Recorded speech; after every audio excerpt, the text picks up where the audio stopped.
நான் தூங்கும் முன்னே நீ தூங்கி போனாய் தாயே, என் மேல் உனக்கென்ன கோபம்?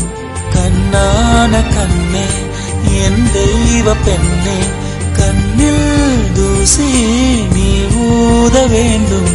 ஐயோ ஏன் இந்த சாபம் எல்லாம் என்றோ நான் செய்த பாவம்.